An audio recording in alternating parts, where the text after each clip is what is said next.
Welcome back, friends. LostScarf here, and it's time for another basically podcast with Verbalosity. Hi, me again. Yep, we're doing this because after these months, they told the prices, and we also have the release dates. We have pretty much everything there is for Xbox and PlayStation, but a lot has happened between then and now, so there's quite a bit to talk about. And some things I know about, some things I don't. Bloody hell, yeah, we've had an absolute tsunami, as is tradition with 2020, having an absolute deluge of things to talk about, but I mean, off the top, like you said, we finally know the dates and the pricing for both of the bigger next-gen titles. Nothing yet from Nintendo, they're staying quiet. Don't want to talk about anything just yet. The rumored Switch Pro has not been talked about on any of their things. Yeah, and they don't... Although Minecraft Steve is a thing! Yeah, that's the biggest Nintendo news. Oh, the kids love that one. The big news for me is Kirby got a new game. Well, right now, Nintendo doesn't need to say anything. It's Xbox and PlayStation are fighting. Why would you jump in the middle of that? Honestly. So, 2021 would be better their year than 2020, because, yeah, why would you get in the middle of those two? True. It's different than, E3, everyone's trying to do their best there, but because it's a console release year, if you're not trying to fight them head-to-head, why would you even bother? I think is the right way. So they've just been pushing. So we'll talk about Nintendo here. Nintendo's just been pushing a lot of remakes, indies, bringing back old franchises that haven't been around in a while, like Shin Megami Tensei and things like that, and pushing Zelda pretty good. And they also pushed Super Mario. Super Mario Bros. 35 is really fun. Good. I heard about that. I'm having a blast with that. I'm actually winning at that compared to Tetris 99. I can't win Tetris 99 ever. The collection, those who played it back then, they love it. Those who are new, they're mad. At least some people are mad it's not a remake instead of just... Because they just ported them, which I get. It'd be nice if they put some work into it. But people really love it for what it is as well. And then Legend of Zelda. I just realized I just remembered something. I shouldn't rag on Minecraft Steve for Smash, because that means we got Cube Kirby. Yeah, Cube Kirby's amazing. And it's the best picture I've seen out of that update. That and the one of Snake hiding in the box and the end of him peering through. I really shouldn't rag on the whole Minecraft Steve thing. It's actually pretty good, but continue. And then, let's see here. And then, Legend of Zelda is getting a lot. So they're pushing, I guess, their end of the year release is going to be Hyrule Warriors Age of Calamity, which is a prequel to Breath of the Wild. Because they're just satiating everyone every year with some sort of Zelda, and then eventually Breath of the Wild 2's coming out. So they know they should be pushing that, and they are pushing it, which is nice. There has been nothing about Metroid Prime 4 or Bayonetta 3, so people are going to be just waiting to see what the heck's going on with that.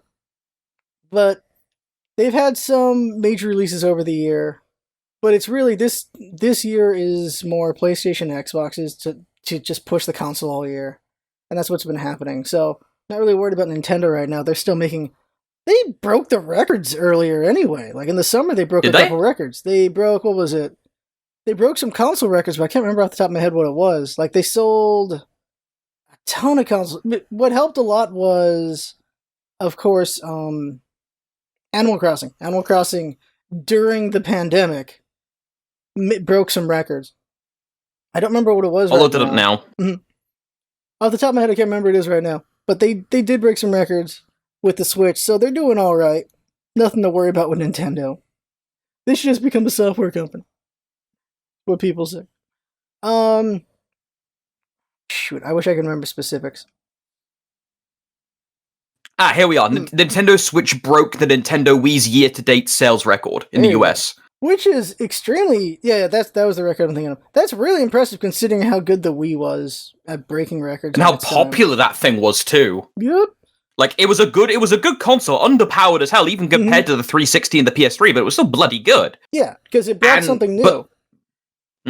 But the Switch, it's a bit more hardcore. It's not something you're going to sell to your gran, but it's still breaking the record because it's got a quality, list of games. Like, for me...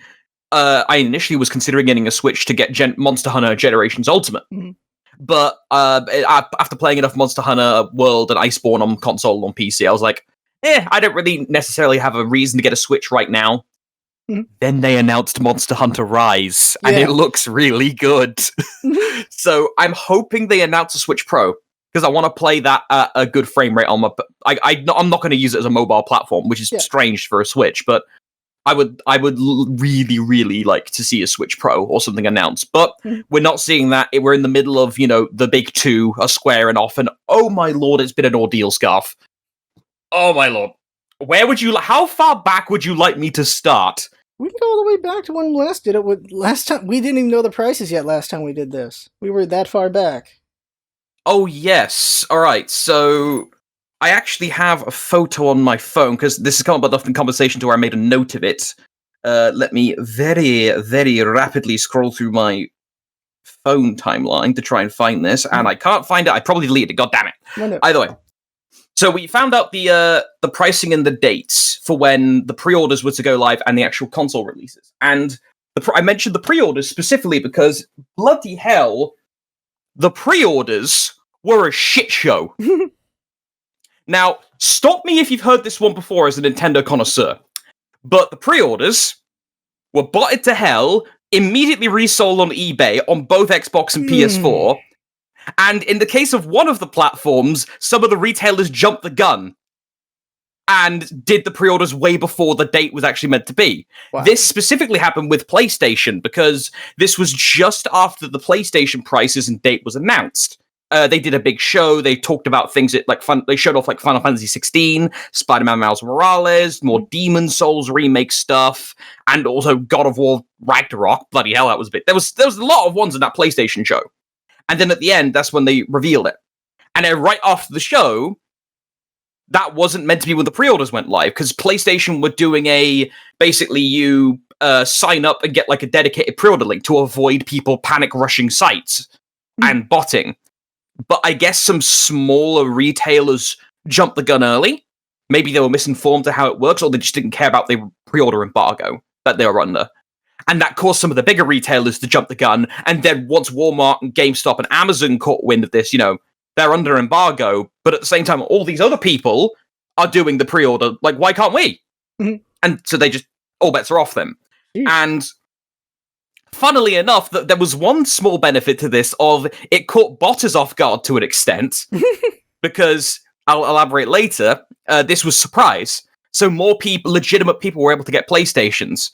But people were constantly going from site to site to site. I imagine your Twitter feed may have been flooded with stuff, Scarf, about that, of just people at absolute calamity trying to get their hands on even the digital model, let alone the one with the disc, which has been the one that was picked up the most. It's a silly time. And, yeah, silly time. Although, does this sound a bit familiar to you at all? Nintendo's never had that kind of problem. Nintendo's always gonna have scalper problem. I think scalping's just gonna always happen, but never something like that. I've never heard of anything where retailers jumped the gun or anything on Nintendo. Because Nintendo was way more mum about everything. Extremely so. They're just also because they just tell everyone when things come out. They don't get leaked that much. They're very tight to the vest when it comes to things. Until recently when Kirby got leaked, which was hilarious. The first time in 28 years a Kirby game got leaked. But it was only the day before it came out. Or they released it the next day because it got leaked. I don't know. But that was the only leak of this year, was just Kirby. Besides that was just people guessing what was coming up. It's this is going to be the new DLC character for Smash, and they were wrong many, many times. Except for the kids who really wanted Steve. They got that one. The meme became real. Yeah. Everyone was... Me personally, I was in the crowd of expecting Dante, but I wanted Kiryu Kazuma from Yakuza. I thought he'd be a prime candidate. He'd be funny. Minecraft Steve, I didn't expect. Yeah. And to be honest, I was asleep when the presentation happened, so when I woke up, my Twitter wasn't working, because there was so many posts about it, Twitter literally crashed. And eventually I started going through my WhatsApp, my friends groups, and it's oh my god, Minecraft Steve, Lamau, wait, what are you on about? My Twitter finally starts working. I start going through it. It's it's the most positive version of doom scrolling you could have in 2020. It's just people half livid, half what? about Minecraft Steve all down the timeline. Yep. It was quite the surprise. I was expecting I thought the most mundane pick, well, not mundane, but just most probably going to happen pick Expected? was going to be, most expected for me was Monster Hunter, because Monster Hunter's been with Nintendo for a long time, and Rise is coming, and they already got a Rathalos in there, so I figured they'd put one in by now, but nope, there's still no Monster Hunter. The one I hope, of course, is for Bandana Waddle Dee, and then after that, it's like, well, anyone can be in this thing. They've established that pretty much. Well, anyone who's a gaming character. So Dante would have been cool. Like, there's a lot of characters who just, this would be cool to have in there. Dante would be cool, because he's been in some Nintendo kind of stuff. With the beautiful. What was the one I was thinking that people were like, there's no way. Like Sora. Sora from Kingdom Hearts. They've only had one game on Nintendo, so it's possible. But I don't know. True. Steve makes sense just because Minecraft is the biggest selling game of all time. It's humongous. Yeah, so Steve getting in doesn't make totally makes sense that he'd get in. It's just for some people they just can't believe it. But it's totally plausible. I remember when I went to when I went to Comic-Con, and when they first got Minecraft on the Switch, there were a lot of kids who were playing that. They were really happy about that. So I know At E3? No, at Comic-Con. Oh, at Comic-Con, sorry. Yeah. So when they got Minecraft on Switch, a lot of kids were there. They wanted to play Minecraft on the Switch. I checked it out. It was pretty good. Of course, PC's better on it, but yeah, people love Minecraft on the Switch too. So it's a good one to put in. Sakurai, of course, mentions they asked me to do this. Like, Nintendo asked me if I can do it. I'm like, all right. I don't know how I'm going to pull this off, but okay. And then he pulls it off. I was like, all right. It was totally... That man must be the mother of all networkers. Like, he must be able to just wave his hand and immediately get the contact details of anyone he wants in the gaming industry at this point. Pretty much. Like, people want to be in there. Like, what's his name? Overwatch. Jeff Kaplan? Is it Jeff Kaplan? Yeah, Jeff Kaplan. Got it right. Sweet. He's like, I want Tracer in there. I was like, all right. It's like knows. Sakurai literally had Toby Fox, the guy behind Undertale, yeah. And he was chilling with him in traffic in his car, just shooting the shit in limited Japanese about Smash.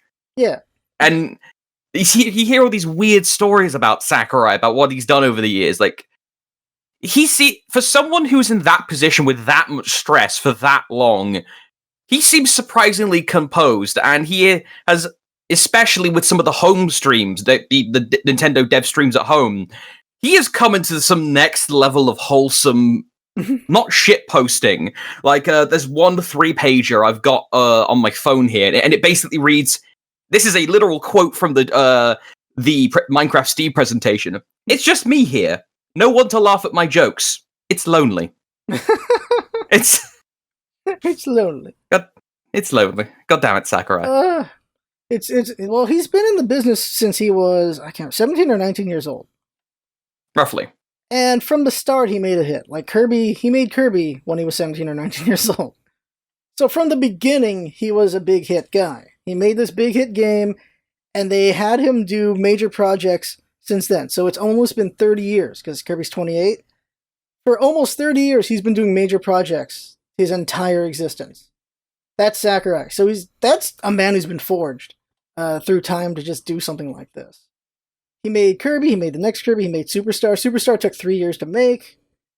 Then he makes a couple more things, and then he goes and makes Smash, which was a big project to prove himself to Nintendo as well. Because they're like, yeah, sure, okay, this seems like a cool idea, and then they let him do it, and then Smash explodes. And then each new Smash is more ambitious than the last one. He tries to take a break with Kid Icarus. Doesn't work out, but then he goes back and makes Smash even more incredible, and he makes Smash Ultimate. And everyone's there. Everyone wants in. It's crazy. But his whole thing is he's got to make it work somehow. He's also got to see something before it works out, which means when they wanted him to do Minecraft, he's like, I make no guarantees. The fact he can say I make no guarantees on something as big as Minecraft is amazing, because he's like, well, if I can't make it work, I'm not going to put it in there. That's how much clout he's got. That's amazing. But he found a way to make it work, so now he's in here, and I'm curious what he's going to do. The pro scene is freaking out for sure about him, because they think he's going to do a lot of edge denying, so that's going to be amazing. Yeah, literally building a second platform in a platform fighter to fight on. That's going to be something else. I'm really curious how it's going to be. But of course, the one thing I was waiting for was Cube Kirby. I was like, he's going to, like... Cube Kirby. Because it's 4 different characters for Minecraft Steve. It's him, I can't remember the girl's name. It's Zombie? Alex? Yeah, Minecraft Alex, I guess? And yeah, Enderman. Alex. Everyone's going to go Enderman. I don't see anyone not doing Enderman as their character. Yeah. And...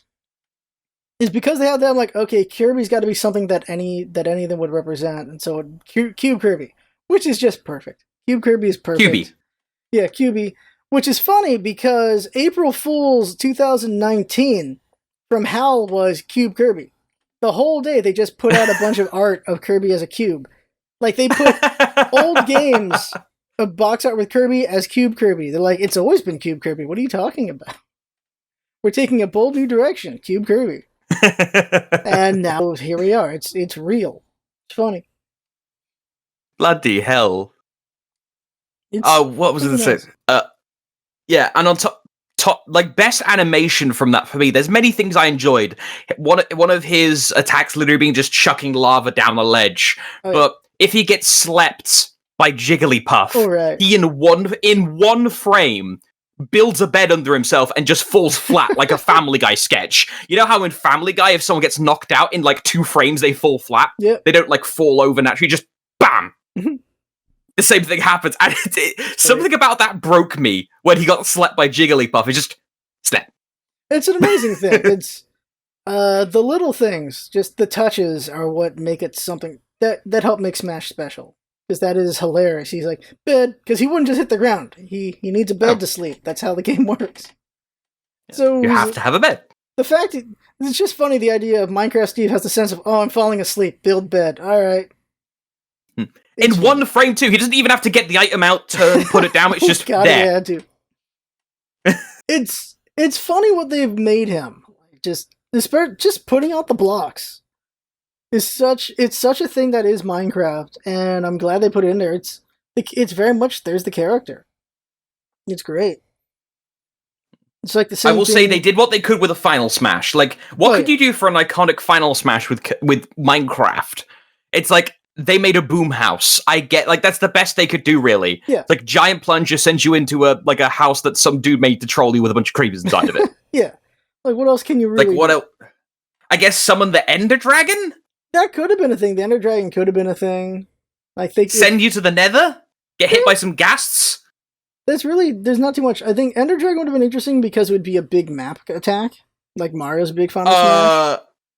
Sorry to interrupt you, but I just saw on my Twitter feed, speaking of Nintendo news, as of recording, live in 30 minutes, Nintendo Treehouse October 2020, hashtag Hyrule Warriors, hashtag Zelda, hashtag Pikmin. Oh, right, Pikmin's got a remake coming out. Right, we may be doing some live reactions, maybe, on this, I don't know. Well, we'll be done before that now. Now we have a time limit. No. You can always watch it in post. The power of the internet. You can always watch in post. I don't need to watch Hyrule Warriors. I'm just gonna get it in November. We're talking about Nintendo before we talk about PlayStation, Xbox. Yeah, Hyrule talking Warriors. of things that went from good success to little success, the Xbox pre-orders now we turn to, because Xbox had separate problems to the PlayStation, but just as worse. So all the retailers did stick to their embargo. It was September 22nd, I believe, was the date. And pre-orders went up on time, expected. And bots everywhere, because they could prep for it. Everything went up on eBay immediately. And there was one other tiny problem.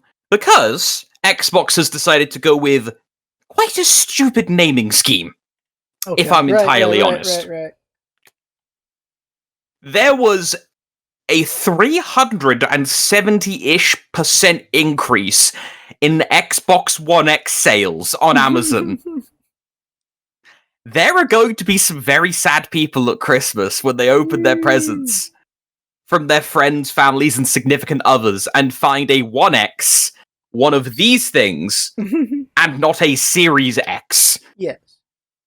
I remember everyone giving Nintendo shit for the Wii U, because that's a terrible name. You just put a U at the end. People are just going to buy Wiis, which did happen. People just bought Wiis, which wasn't great. Also, when Nintendo Better console, though. Yeah. Even worse when people did, when Nintendo did the new 3DS, put new at the front, that was also a dumb idea. And Xbox took it to the next level. Everything's Xbox things, and it's, Series X, One X, just... okay. Series S, 1S, that's also a line. I feel like they just need a new name. I don't know what, but they just... Series X was a mistake. Because this is exactly why that's a mistake. PlayStation's naming scheme is very simple. It's a boring naming scheme. Increase the number by 1, that's all. Yeah. Don't be funny with it. Just keep it clean, and it works. Yeah, because no one's going to buy a PlayStation 4 thinking it's a PlayStation 5. It's never going to happen. Just better naming scheme works. The simplest one, PlayStation. And who's making a lot of money? PlayStation. So you don't need to be crazy about your name. Xbox and what they did, they just, the wrong console's getting bought. Nintendo did the same thing. The wrong console got bought at quite a bit as well. I don't know why they went with dumb names like that. I don't know why Xbox did it after Nintendo did it. Learn from everyone else. Really, you should do that. Because it was fine when it was Nintendo, then Super Nintendo. That was enough of a difference because, really, the people paying attention... The only people playing at that time were the people who were playing consoles anyway. So they know the difference. And then, of course, you have new names. It's Nintendo 64. That's a way different name. That's a number in there and everything. You got the GameCube, a very different name. Extremely different name. Then you got the Wii. It's a cube that plays games. Yeah. It's simple. The Wii, and then Wii U is where they messed up, and now we got the Switch. Well, you got Game Boy Color. Color was enough to make people Game Boy realize. Advance. Game Boy Advance. Now Wait, I didn't put respect on the Game Boy Color SD. That was technically a thing. Oh yeah, was it the... Am I thinking of the dual... Am I thinking of the SD? Yeah, DS. The DS. I'm thinking... What am I doing? The DS. Oh my god, I'm scrubbed. I have a DS downstairs. And then when they did new is when things got confusing. I think it's just actually thinking back on it. You can have certain words with one new word, but maybe some words don't work out, like new. Just don't make them too similar. Because, 1X, Series X, 1S, Series S is gonna confuse people just looking to buy a prize. Non-gamers, you've got to really, and as a double kick in the dick as well for this, the PlayStation, there's 2 versions of PlayStation 5. There is the regular version and the digital-only edition. Yeah. The only difference between those two is one has a disc drive, one doesn't. Yeah. Now, common logic would dictate that the Series S, I'm getting it wrong, and I'm head first in the culture. The Series S and the Series X would be the same thing, because it's, smaller console, no disc drive versus bigger console, disc drive. You'd assume that as a layman, but no. The Series S is a lower powered console than the X. And they're advertising it can do, 120 FPS 4K, and it can do this, that, and the other. Ray tracing. It's still a lesser powered console. It's got a lower clock speed, I believe, and less RAM. And only a slightly bigger SSD hard drive, or an SSD inside to compensate for it being digital only. But people aren't going to know this. So if you've got an enthusiast who's getting a present bought for them around Christmas time, or maybe in the sales in January, February, and they get the S and not the X, they're going to turn around to the person hey, what you doing? You got me the crap one. Not knowing, and the person getting it assumed they probably just saw an advertisement on the other end of the shop saying digital or non-digital, and they just sort of assumed the same thing, because of course you would. Yeah. You think, as a layman, you assume the game's consoles work similarly. It's just which car do you want in what color? Mm-hmm. Yeah, and this one's cheaper for some reason. Yeah, so Xbox kind of shot themselves in the foot twice with that. They really could have handled the whole situation better with the pre-orders, although moving into sort of the value of them both, Scarf, one place that I feel both consoles now that we've actually properly found out what they're offering, Xbox is value incarnate right now. The fact that you can get a next generation console, the One S, the Series S. I keep doing it. The Series S, the lower powered one, and Xbox Game Pass Ultimate, which includes your monthly membership to Xbox Live Gold, for like $15, maybe $25 a month, all in, is ridiculous. That is 4 generations of games, because they've confirmed backwards compatibility for like 4 generations of console. Nice. The original Xbox 360, One, and Series. That is, if I had access to that when I was, 10, 15 years younger, I know my mum and dad would have jumped on that immediately for me. That's the easy... that blows Blockbuster out the bloody water, Scarf. It's like, I wouldn't have had to go to Blockbuster ever again. Yeah. And then, on the flip side, you've got PlayStation, which is more expensive and is less freeform in how you can buy it, but their first-party lineup absolutely kicks the backside out of Xbox right now. Yeah. Xbox has nothing that can compare to PlayStation first-party-wise. Not only with things coming out launch, but things coming down the pipeline. Unfortunately, after Halo Infinite got delayed, that really sort of settled it in for me. Because Halo Infinite was supposed to be the big crux game, but after they showed it off and it got kind of panned because of, Craig, the Brute, and all the graphics-related stuff, that got taken down to 2021.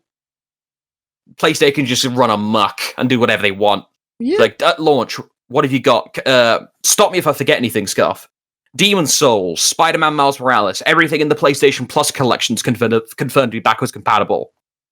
Then they've got 1 or 2 extra remasters coming along that I don't remember off the top of my head. Do you remember anything else coming at launch for PlayStation 5? PlayStation 5, I think I've already said everything, really. Thinking. No, you've already said everything, because earlier you mentioned some other games as well, so... Devil May Cry 5 Special Edition. That's at launch too. So that's a pretty big one as well. That came out. Devil May Cry 5 Special Edition, it's not a big announcement. It's like Virgil and a couple new modes, but still pretty cool. If you're a fan of Virgil. There you go. Yeah.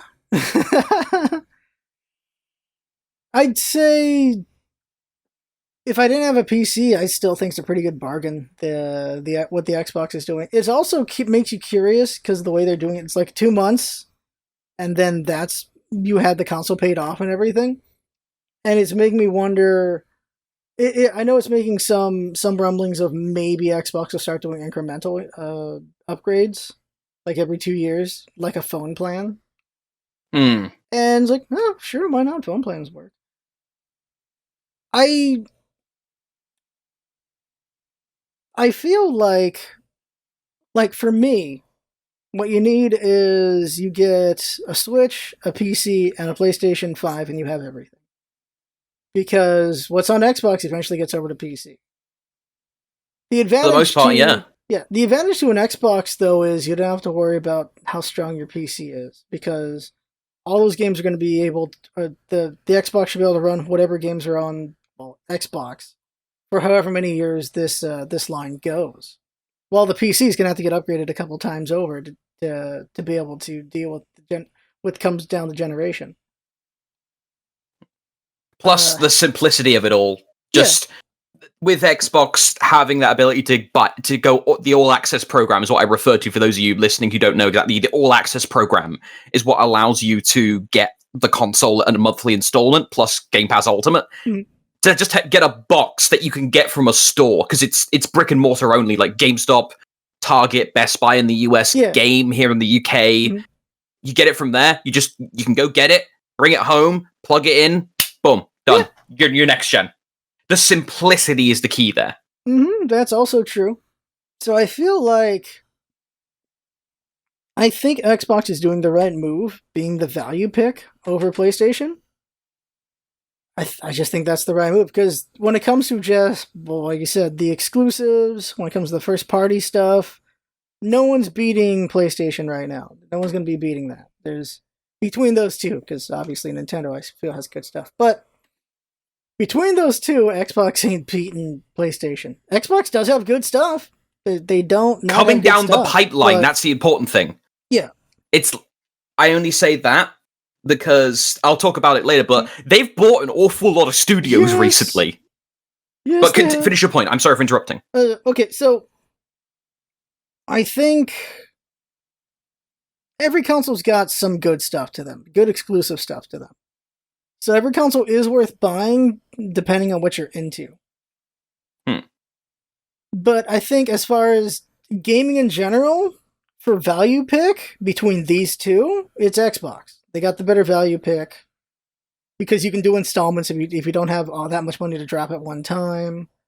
And because the S as well is a cheaper option there, it's going to be weaker, but you can still play the games. So that's $250 nice. For next gen. What the hell? It won't be able to run. Well, what was it? It can't. I don't think it can run 4K. Right? Double check that. It can do 4K. It's a 4K box, but it's just not going to do like 4K 60 ray tracing on like Gears 6. Yeah. When that comes out eventually. I'm trying to find it on my phone. Like, it can't do amazing stuff, but it can still play the stuff. Yeah. If you don't care about enthusiast stuff like making sure your frame rate is optimal while you're at 4K, the S will serve you just fine for $250. Yeah. It is that kind of box. It is a box for it. The enthusiast box is the Series X. That's actually the one I was able to pick up. I'll talk about that story in a moment, but you pick up the Series S if you just want a box to play video games on and you don't care about the nitty-gritty. Because it is just easy. You get an S, you get Game Pass, and you're sorted. As long as you got an internet connection. If you don't, then good luck. You guys are getting it for $250? Damn. I believe it's $250, or is it $350? Yeah, it's $300 here. It's $250 for you guys. If I'm reading the symbols correctly. Oh, are you looking at the pound sign? Yeah, like pound, euro. Europe's getting buggered on pricing. Europe is absolutely getting buggered in euros. They've got a huge markup. For Australia, $500 for the S. But that's Australia. It's Yeah, Australia tax. Oh my god. Ooh. $500 in Australia! Yep. For Australia. Brazil's really bad about it too. I don't remember how much it is in Brazil. But Brazil gets marked up really hard because of taxes and things like that. Yeah. Brazil doesn't get much love because of all the consoles developers. They don't really give them much love. The only thing they get is FIFA. They don't get anything directed towards Brazil fandom because, well, too damn expensive. No one's gonna be able to buy anything in Brazil.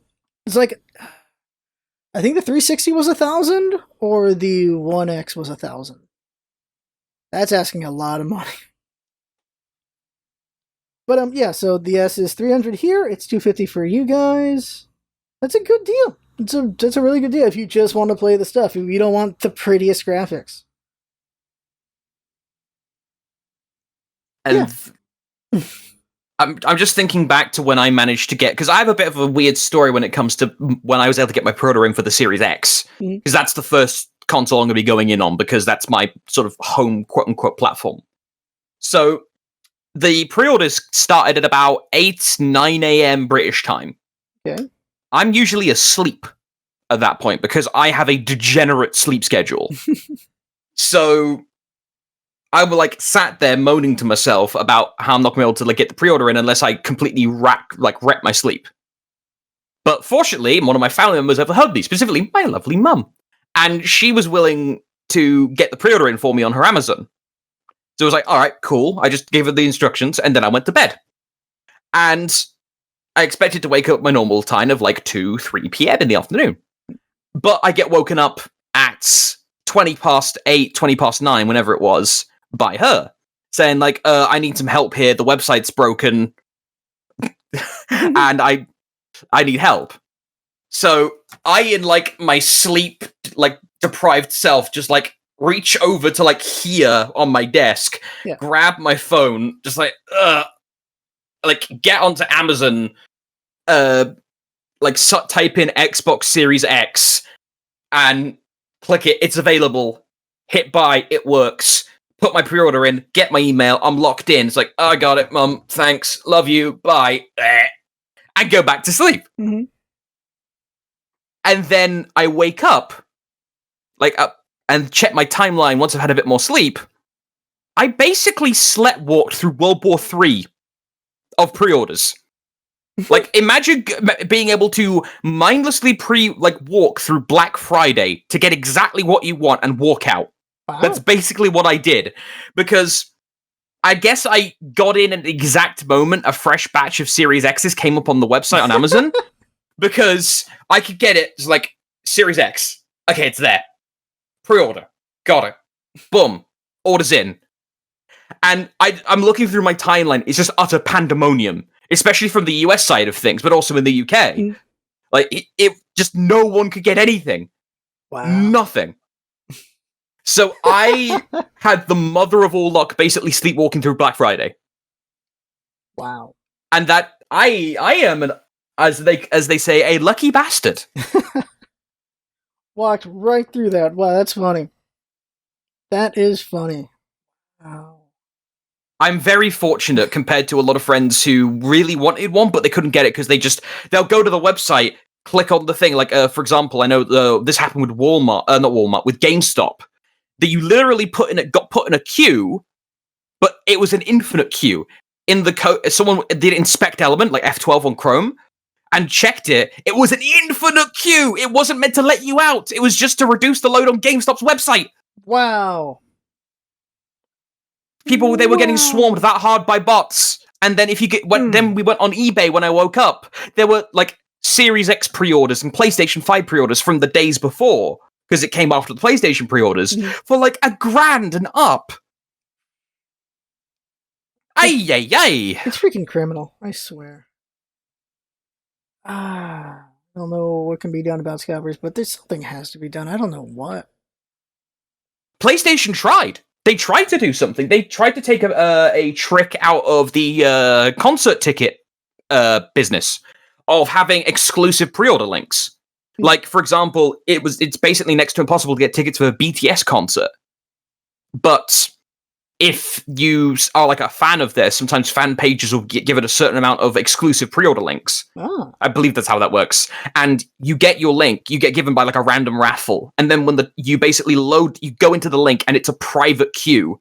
So when the time comes and the pre-orders open up, you can get your pre-order without having to worry. And that's what PlayStation were trying to do, because they were sending out emails like weeks beforehand from people wanting to sign up. Mm-hmm. But then the pre-orders shut the gun. Right. Okay. So that's and it all just went to shit. Boy. Funny is Nintendo's just gonna here's the new thing. Bye. That's what's gonna happen. They're not even gonna try. I already know they're. Is that Nintendo's style on releases? Nintendo style is it's out. Go get it. Bye. That's it. Wow. What Nintendo's advantage is they just drop it right on you. That's the only thing. So it's a surprise for everybody. They don't okay, we're going to do pre-orders now. It's like, no, it's out. Go. Bye. So I assume every direct you have scalpers just ready.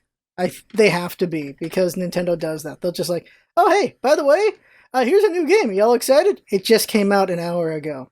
What? That's what Nintendo has done numerous times. So it's in a way trained Nintendo people to be they're never sure if the game is coming out today or if it's coming out next month or what, unless they actually say a date. Nintendo has done that so many times. It's more digital though. They do it more with digital things, but they've done it with physical, where they're oh, by the way, it's in stores today. What? What do you mean it's in stores today? It's a funny thing they've done. I really wouldn't. The new console itself has to get said ahead of time, but pre-orders, I wouldn't be surprised if they just say, surprise, pre-orders are starting now, because they've done stuff like that. I think it'll get leaked before, though. I think someone will find a retail listing. Yeah. Retail. Although you said they're good at hush-hush, though, right? Yeah. Well, retailers you never know with retailers. Was it Smash Ultimate? A retailer in Mexico put it out a day before it was supposed to release. You can't, once physical's out, you can't control it. I remember that. Retailer in Mexico was oh, hey, yeah, we're just selling it now, screw it. It's well, what can Nintendo do besides we're not selling to these guys again next time, I guess. Please tell me people literally tried to drive across the border to get access to Smash Ultimate early. Oh, God, probably? I want to believe. I can imagine Smash fans trying to get their hands on a copy early to stream early. Yeah, like people were not happy about it. They were very mad. They're like, "What are you doing?" But that's the thing that happens. Like, you can't control physical. I think that is probably why everyone is eventually gravitating towards digital, because they have a better handle on that. Once, also, if they go pure digital, then that's the end of a lot of freaking brick and mortar for sure. It's, what are they gonna do? We have plushies. There you go. Like GameStop is like half games, and now it's like half random gaming crap to buy. That's really what they've become. Because speaking of plushies, I'm slightly distracted because on your camera the sun is hitting your Kirby plushies in just the right way. It looks like you've unlocked angelic Kirby in the back. Oh, yeah, that one right there. He's praying right up to the sun too. Yeah, he's like hands up to the sun. Perfect. Yes. Like, speaking of Hyrule Warriors, I got Master Sword Kirby and Master Sword Kirby. Ooh. And Master Sword Kirby. I have 3. Because nice. For some reason I bought 3. I was like, Triforce Heroes. There you go. I got them. Buying 4 would have been too much. But yeah, those are Master Sword Kirbys. Those aren't Sword Kirby. That's Master Sword, which is a cool difference. There's only 1,000 of them, which is nice. Oh no, 1,500. There's only 1,500 of those Kirbys that exist. So apparently I bought 3 because they're collectors. I don't know why. Yeah, GameStop's just selling a bunch of just random gaming crap now. I don't know what they'll be, but eventually it's conceivable that full digital will happen. I think the reason why it can't necessarily happen is because just some countries just don't have a digital connection, which is the one thing I think about with PlayStation 4's digital only, and the S isn't digital only. It's still got a disc drive, right? Right? The what? Sorry. The Series, not Series. Yeah, Series S. The Series X. The Series X has a disc drive. Yeah, the S does not. It's all digital. So the cheaper ones are digital only. Okay. And you said the PlayStation 5 with the disc, there's more pre-orders of that than the digital one, right? Yeah, the discless version was easier to get access to in both cases. Like, if I go on Microsoft's official website, or even on Xbox itself, because you can pre-order Xboxes on an Xbox, which is weird. You can pre-order right now a Series S where I am in the UK, but the Series X is out of stock. Okay, my assumption there, and I'm going to say assumption, though it could be true, I think, is the reason why the physical version is getting sold more is, 1 is people like physical, but 2 is some places just don't have a good internet connection to download a game. So this allows you to, of course, have your games and not worry about that. Also, just people just like physical. Like, I have so many cartridges for the Switch that I could have gotten as digital games, because I just like having these cartridges, and also apparently like the taste of whatever the hell they have on those cartridges. I've accidentally licked my fingers after touching a cartridge before. It is not a good taste. It is not a good taste. Like, I was like switching cartridges and I was eating a pizza or something. So, that was not good times. Sometimes you just like having a physical thing. But I think it's preservation too. Oh, true. Like, the idea, as we get further and further in to like video games in general, games are going to become harder and harder to access, especially with the idea of digital libraries. At some point, both big business and us are going to have to figure out, when servers get sunset, do we just lose access to that content? Is that license actually just a license? But with a physical copy of a game, if you've got it, as long as it's not like, Chrome Hounds, like I got burnt on. I picked up a copy of Chrome Hounds on the 360 after the servers went down. It was basically a useless disc. Like, if you've got a copy of, one of the older Kirby's that perhaps, or like anything from Nintendo that maybe you could have gotten from their digital service. I forget the name exactly. The one you get with the Nintendo subscription. But if you got the digital version or the physical version, you can just play whenever you want. No subscription needed. No weird stuff. No timed exclusive that Nintendo's doing one of their games. Like, was it the Super Mario 30? Yeah, 35. That's like timed exclusive or something. Yeah, which is which everyone freaked out about. So we'll see if Nintendo sticks to that or not. The little clue that people feel is Nintendo said Jump Rope Challenge was going to go away like last week, and it's still on, so maybe they're walking back on that. But that's a little game, so we won't really know. But it's such a weird thing to do the Disney Vault, is what it feels like they're doing, where after March 31st, I think it is, all that Mario stuff goes back in the vault. Because really, Nintendo could be the most amazing nostalgia machine if they wanted to be. They could be like, you want the entire Nintendo library? Right there. You want the entire Super Nintendo library? Right there. Minus anything with licenses we can't get back. Or same thing with 64. Same thing with that GameCube. Like, the next Nintendo console could be called the Nintendo Everything. Or something that means all the stuff. And just be the entire library.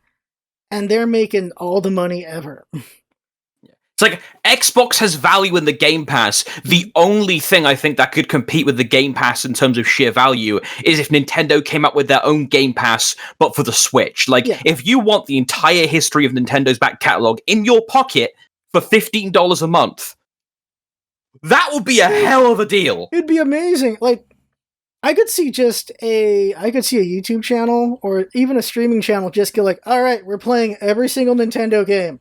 It's going to take a couple of years. Playing every single Super Nintendo. Speedrun marathon. It would be amazing. Hell, even Sega. Like, I don't know if they could do it through Nintendo or just make their own classic console. Just go like, here's the entire freaking library. Like, that would make them I doubt Sega wants to get back into console making after what happened with the Dreamcast. Right. Well, Dreamcast had a lot of problems. Saturn had a bunch of problems. Dreamcast needed to save them, and then Dreamcast had a lot of problems.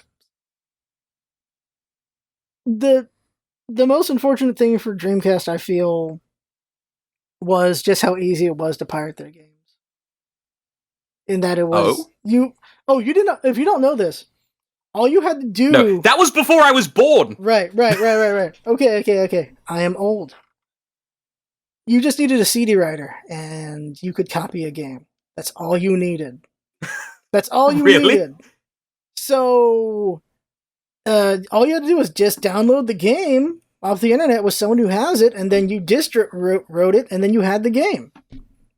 So because of that, I had access to the entire Dreamcast library. Just with that. And of course, that's going to tank a bunch of sales.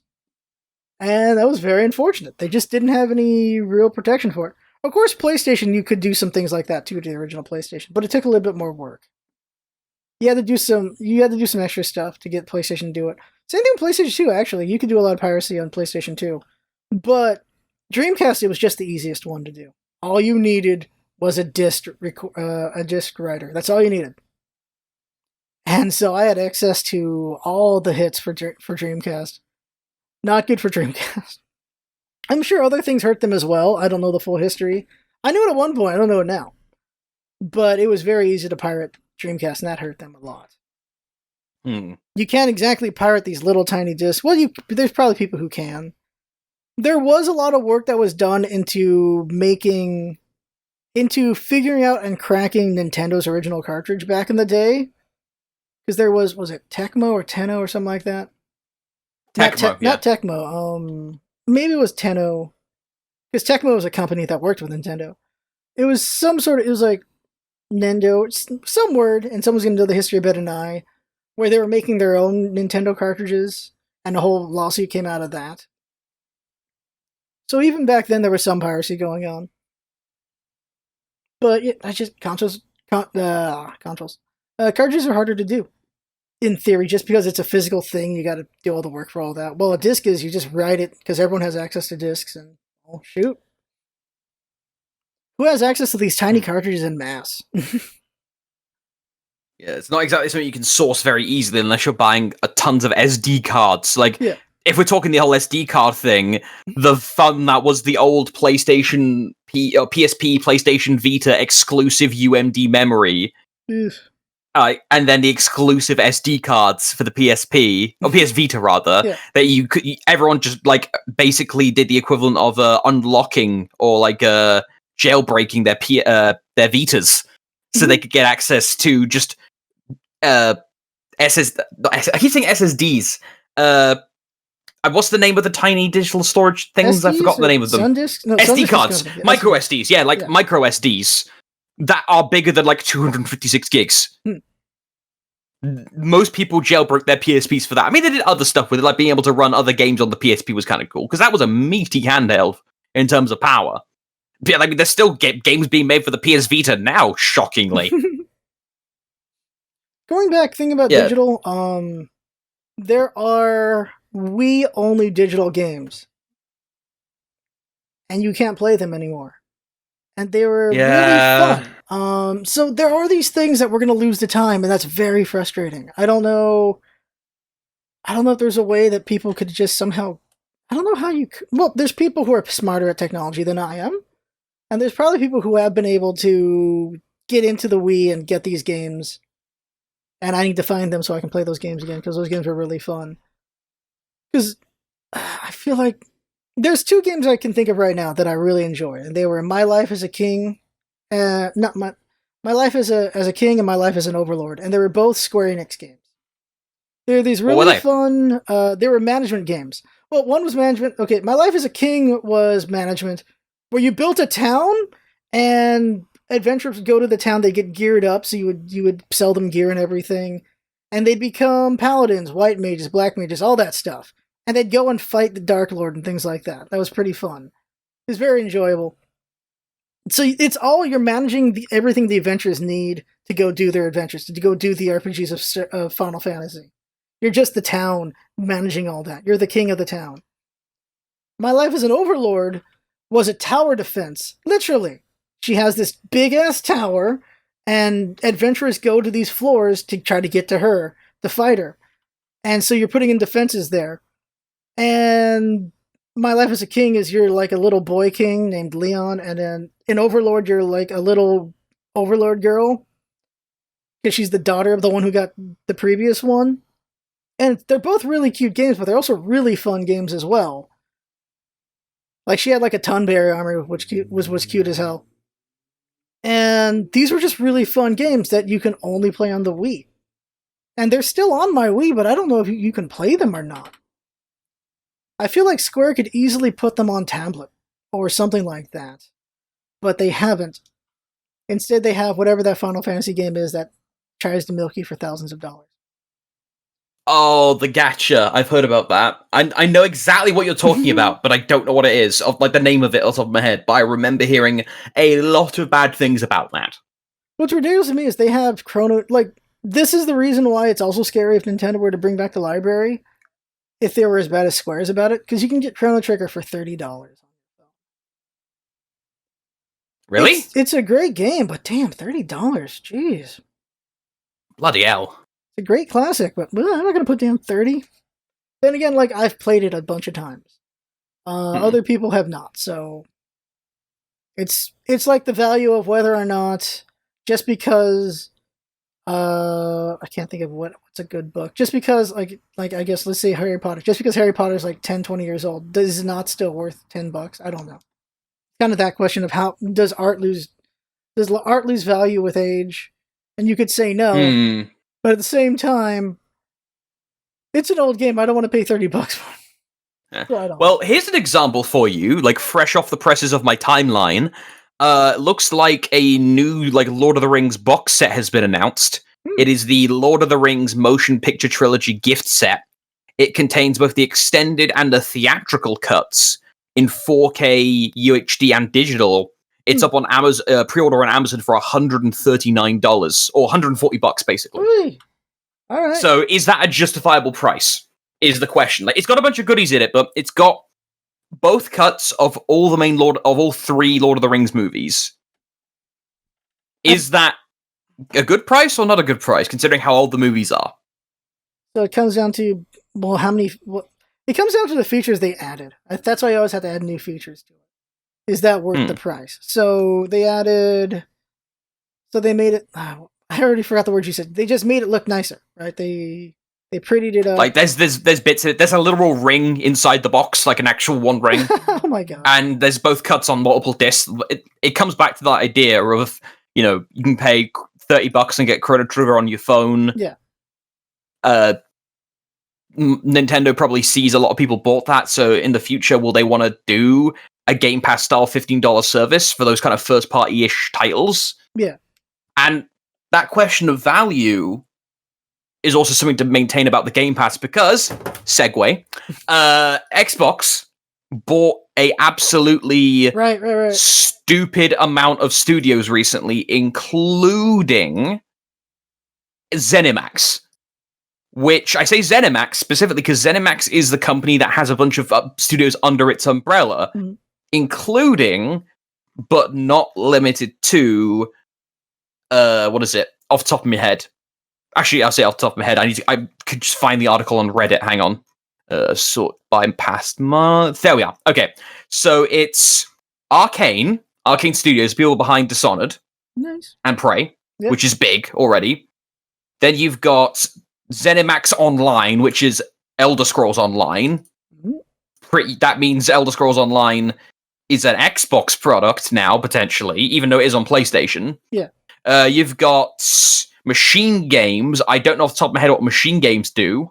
Are they responsible for Evil Within? Double checking. Yeah.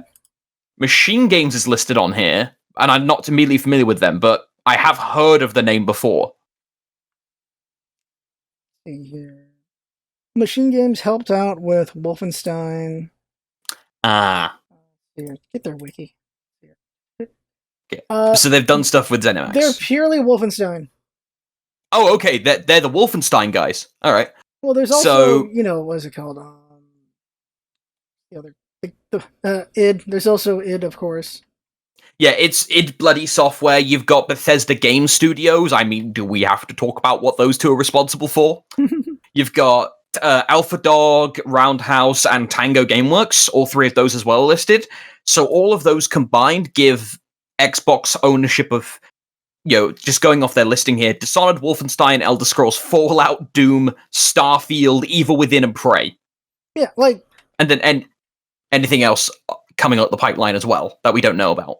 Because what happened for a lot of people was they all kind of got blended together, and people just thought Bethesda owned all that stuff. No, ZeniMax owned all that stuff, and Bethesda was just the big face of it all.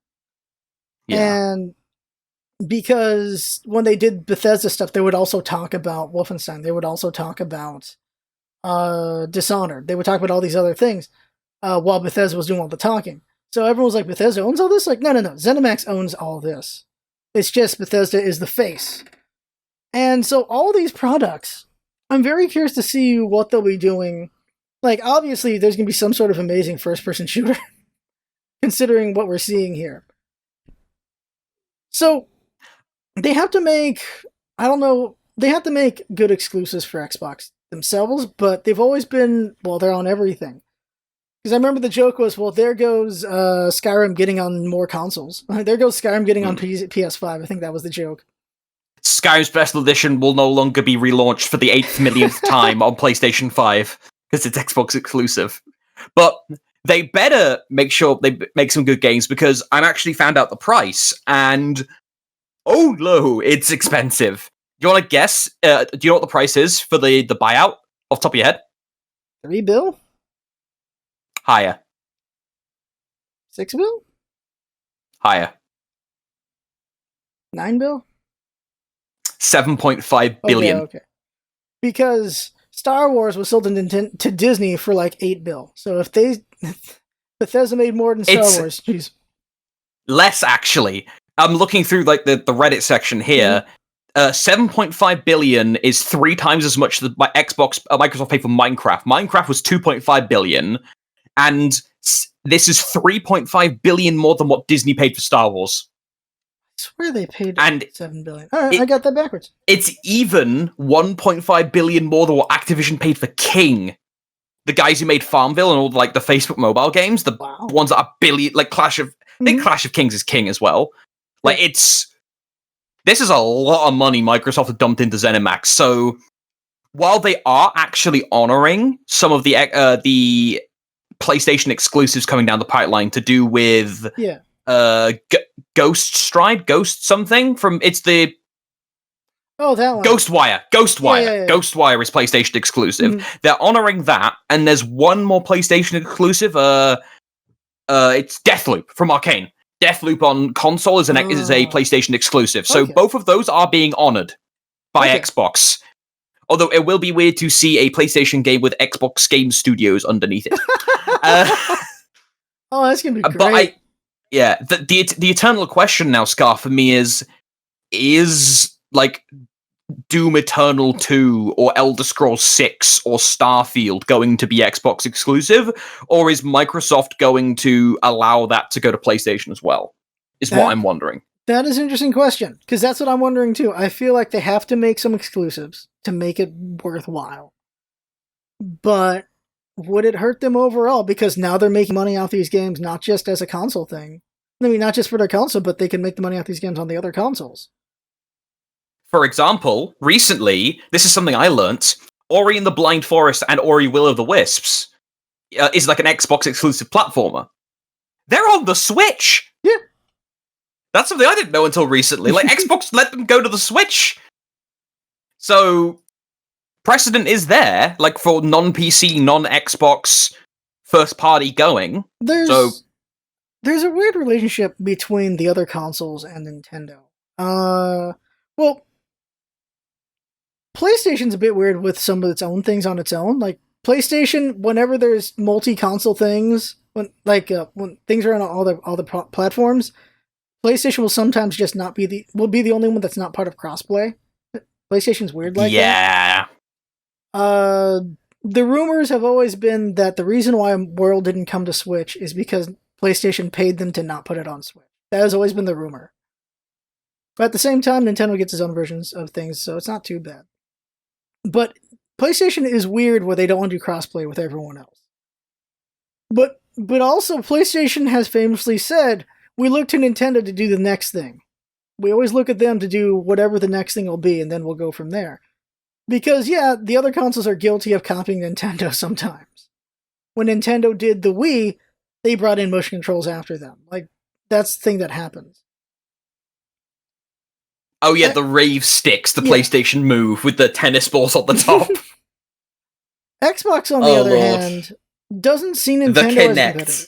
Yeah.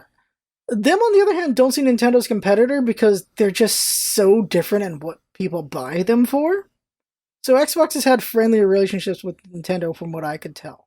Which is why Ori and the Blind Forest is okay to go over there. And things like that. Like, they're more fighting it out with PlayStation, and then Nintendo is just on its own island. It's on its own ocean doing its own thing for the most part. They're just vibing. Yeah. Nintendo just do what they do. And that's always been Nintendo's mindset. Nintendo hasn't done head-to-head stuff since Sega. They have not really... Well, early on with PlayStation, they had to go head-to-head. But after Xbox got into the field, they let Xbox and PlayStation fight it out when Nintendo has done its own thing. And I think that's really been healthy for Nintendo to do it that way.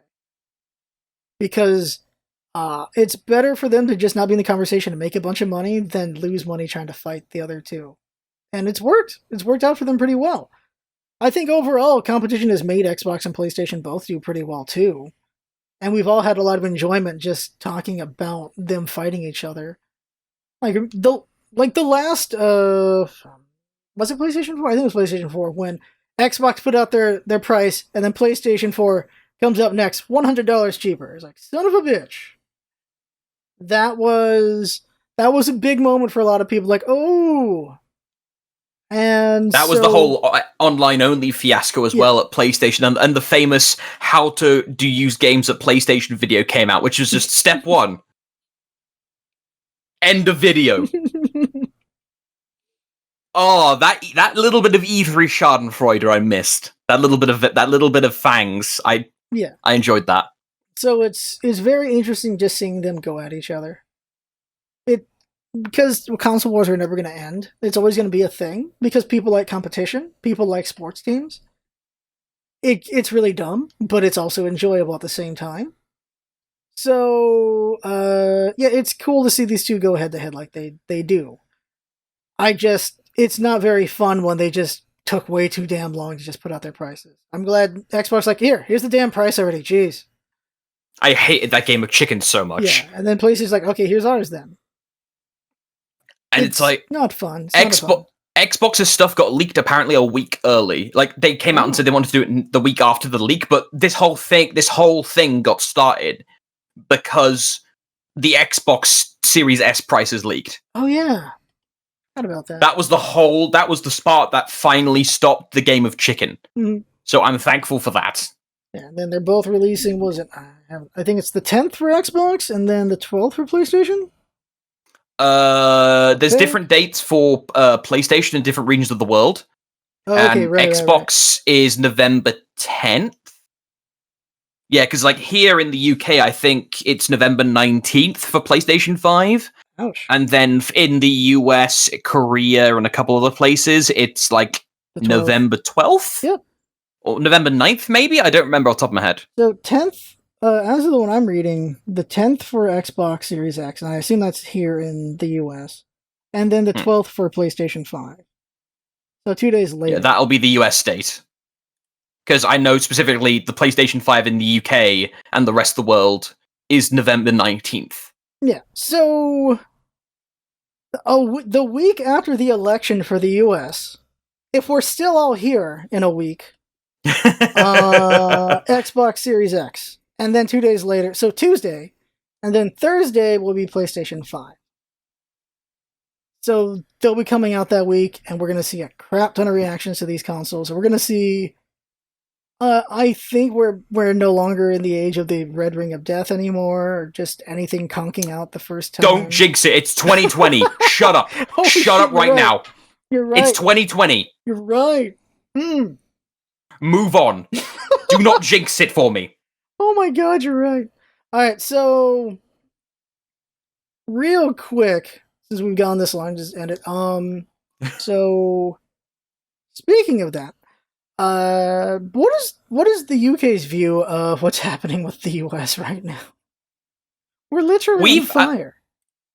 It's weird for me because we've got our own problems to deal with. The whole Brexit thing is not sorted yet. Mm-hmm. Like, that is a whole, like, political-wise. And then on top of that, COVID being a bitch. Yeah. I guess for me, I'm just hoping if Trump is voted out, it's peaceful.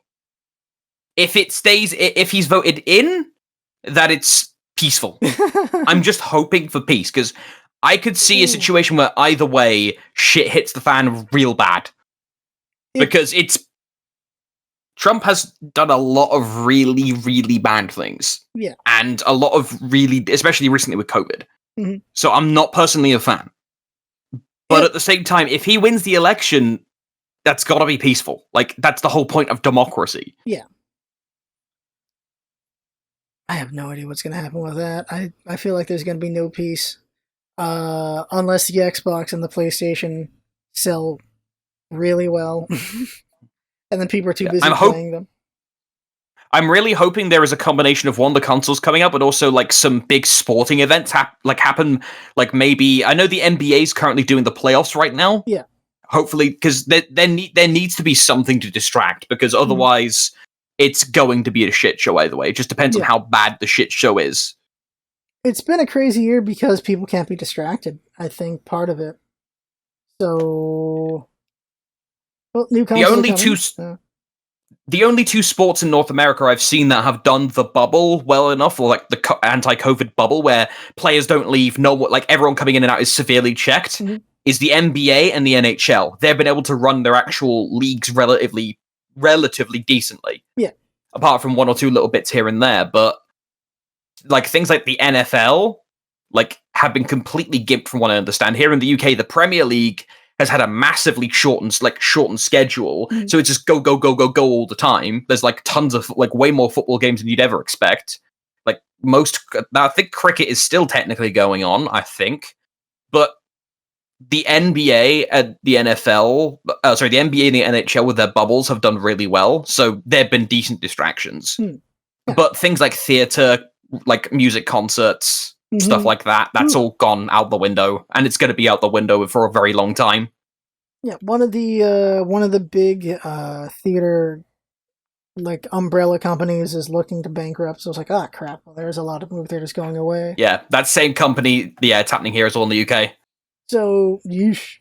I know the reason, like, was it with football for you guys? One of the big problems is because the leagues are like years long. They have to do a lot of games to qualify for different things, and Well, not so years long, but several. Like it's most of the year is yeah, like the Premier League, for example, the big football league here in the UK. Like there was COVID lockdown for so long that all of these games that would have happened throughout the year got crunched down to a few months. yeah. So it's like so you'd sometimes see 4, 5, even 6 games a week, Whew. which is a lot of games. So it was like, woo. Yeah, they have to do a lot of stuff to qualify for the World Cup, don't they? They have to do a bunch of stuff. Yeah, like World Cups can like I'm not even sure if the UEFA Cup's happening. Like World Cup, I do not imagine. The Olympics, that's been gone for a while from Tokyo. That's gone back. Tokyo said, no matter what, we're doing it next year. It's like, all right, okay. Jeez. Doubt. X doubt. We'll see. I'm just happy video games are coming to distract me because yeah, okay. I'm just crossing my fingers and hoping there's relative calm. We always end on a downer, so I'll put it up a little bit. So Kirby Fighters 2, because we're gonna talk about this. Yes. They got leaked the day before it came out. And the thing about Nintendo, the thing about HAL and Kirby is they make a Kirby game every year, except 1996 was the only year, or 98. One of those 2 years was the only year that did not have a Kirby game. So they had a streak. And so it was like, are we not getting a Kirby this year? What happened was, so last year's Kirby game was Super Kirby Clash, which is an online boss fighting game as a team. And the team on that worked on this game, Kirby Fighters 2. So it's like a 1 year turnaround. And what happened was, because they worked together in Super Kirby Clash, they were all really familiar with each other and everything. So when they had to go to everyone work from home, they understood each other really well. So they were able to make this game, and well, it's out. They were able to work on it and put it out. It's a very fun experience. It's a very fun game. $20 digital only, and I enjoy it a lot. It has so much nostalgia. It's got references to almost every single Kirby game somewhere in it, which is amazing. So it's one of those games that just knows how to reference itself pretty well, and I'm happy there's a game out. And it's just cool to see that a team can work, that if a team is well enough, just cohesive enough, that even when they're apart, they can still do a good job. That's what I'm happy about. So there's that. Alright, so... Hey! God, I was going to say, is Capcom working on anything? But of course, they're working on Monster Hunter. Monster Hunter Rise. Someone's already modded in a hook thing for Monster Hunter World. They've already modded it. Yes, they modded in the hook beetle. Yeah. No, not wedge beetle. Whatever it is. Yeah, whatever the name of the new movement method is in Rise, they modded that in. My guess is it's basically they have, because you could hook into a thing in Monster Hunter World. My assumption is you hook up to wedge beetles. Yeah, you just spawn a wedge beetle wherever you're aiming, and that's how you move. That's my assumption. Okay, so that's a fun thing. Why a bug? That's the name. Why a bug? Really? That's a good name. That's a good name. So I'm really curious to see that. Like, it's interesting that they've decided to have 2 versions of Monster Hunter now, and like, here's the world line, and then here's the regular line. So, and then there's stories also happening as well. Because a new story's got announced for those who like stories. Yeah, freaking also stories is happening. So they have these. They've turned Monster Hunter, which you feel like, well, it's just hunting monsters, and they've turned it into a bunch of different games now. And they all have their own distinct flavor to a point, while they also are influenced by each other. Yeah, it's like Rise. Yeah. That Rise was meant to be like the generation's next version, but they have taken some things from World. There's Turf Wars. Which is so cool. Like Turf Wars from World is now in Rise. And they're basically the new, I'm trying to remember what they're called, Palamuns. The dog Palicos, basically. Palamutes, yeah. Yeah, Palamutes. Yeah, they're basically Raider Riders, but you can fully control them. It's amazing. Like, I love that so much. Like, they took the mounts from World, and they made you a new pal out of it. So now you have these dogs you can ride. I assume they can sniff things out, too. And you can also have the Palicos. So you can have a dog and a cat, or you can have 2 cats, if my understanding. Oh yeah, or 2 dogs. Or 2 dogs. So yeah, you can be Master of the Hounds, or you can just have you can be a crazy cat lady. You can do whatever you want. Pretty cool.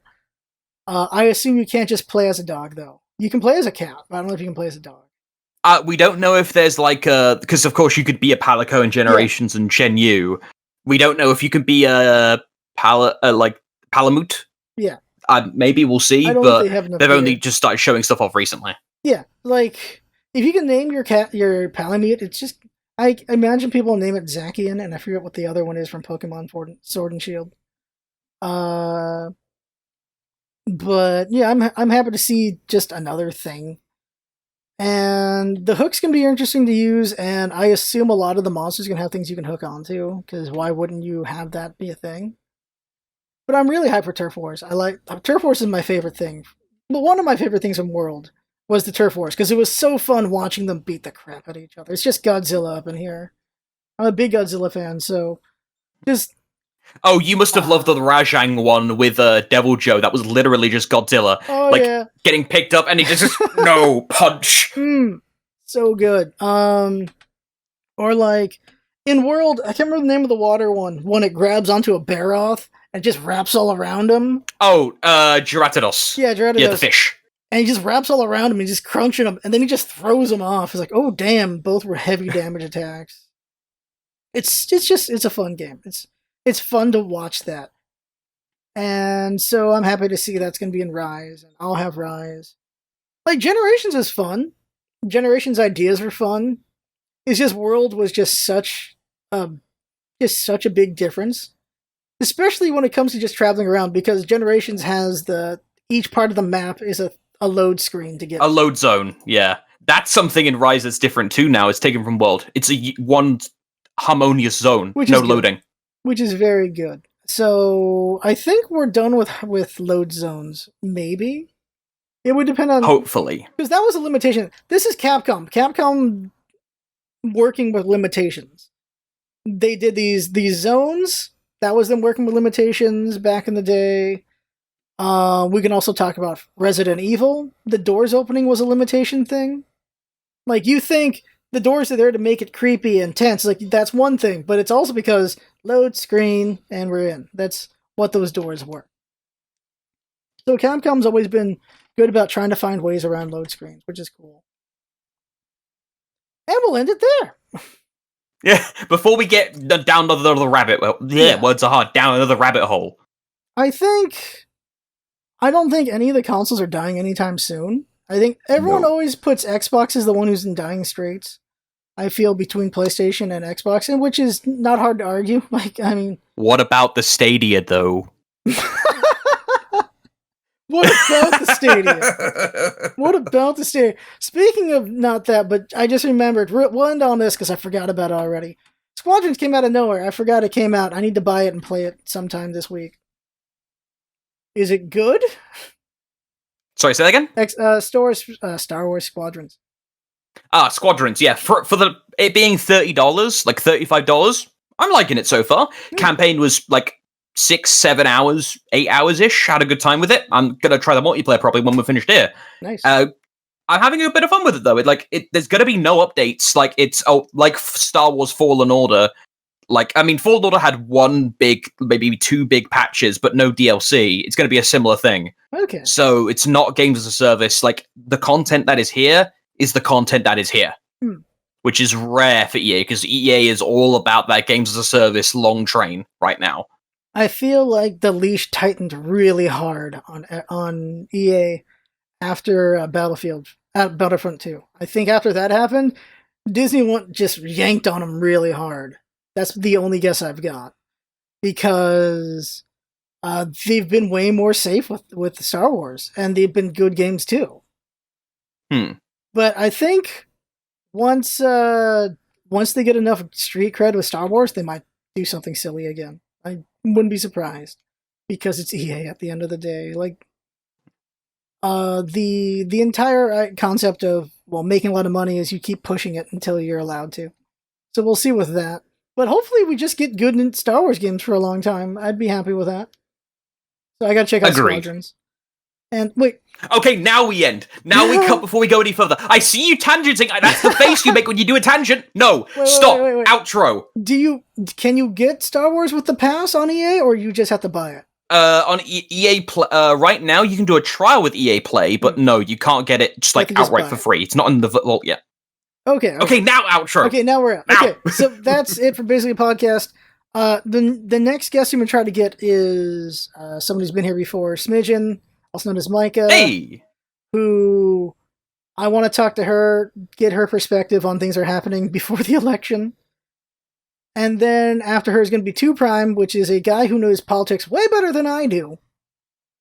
And we'll talk about things the week before the election so we can get some better thoughts on it. And then we all vote and we all burn in some way, I suppose. All right, so now we're done.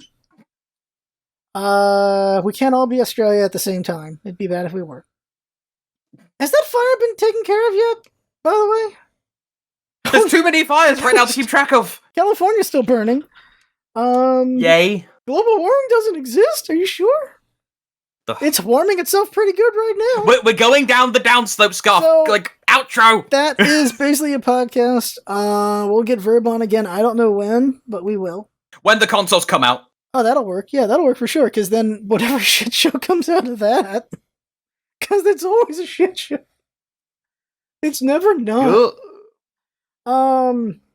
We'll see. But there you go. That is the podcast. I had fun. Hope you're fun watching. That's what it's all about, isn't it? Having fun. Thanks for coming by and see you next time. And you can find Verb on Twitter and Twitch and anywhere. Just Verbalosity. Universal branding is a wonderful thing. Yep. His name will be in the description and everything. So, see ya.